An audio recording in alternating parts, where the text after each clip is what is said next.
We've talked about in another video techniques for beginning a piece, either one upbeat or two upbeats.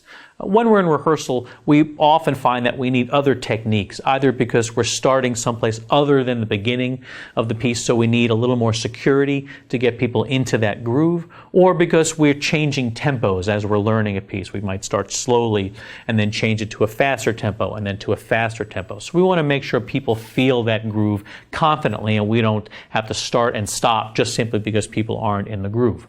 We always want to strive for the ideal of just one upbeat and no oral cue whatsoever, because it's the most efficient. The more extra preparatory beats that we give and the more vocal cues that we give, we just wind up wasting time. So let's say we were going to give one upbeat and we wanted to give a little more security than just although that's pretty clear. What we can add is an oral cue. So we can say 4. We're assuming we're in 4/4, and for the purpose of these demonstrations, let's just assume we're in 4/4.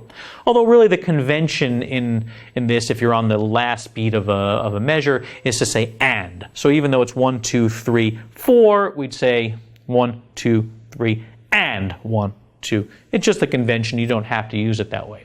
If we back up and become a little bit more inefficient, but give perhaps a little more security, we have the 2-beat method. So here we have dead active, or passive active with a breath on the active beat.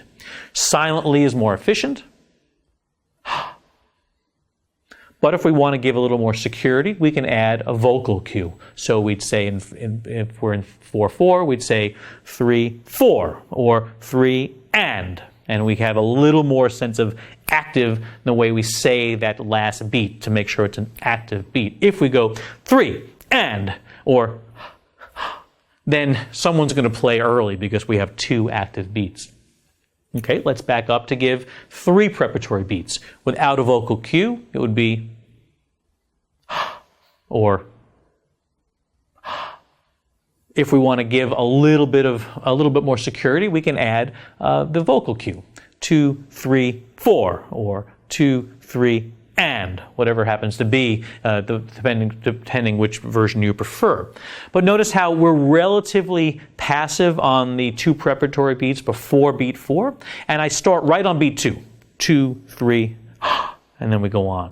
Oh, let's back off and do a full measure. A lot of people use this as their bread and butter technique, and I would encourage you not to always count off 4 beats and saying 4 beats. It just wastes too much time, and over the course of a year, that's an hour or so perhaps of rehearsal time you could have back if you just didn't do that. But sometimes we need it, and so the silent method would be silent except for that audible breath to help the active beat.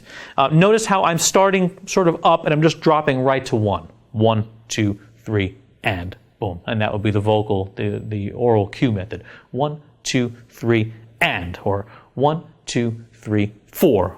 And then we go that way. So experiment with these different techniques, but just know that we want to strive for no vocal cues and as few preparatory beats as possible for maximum efficiency.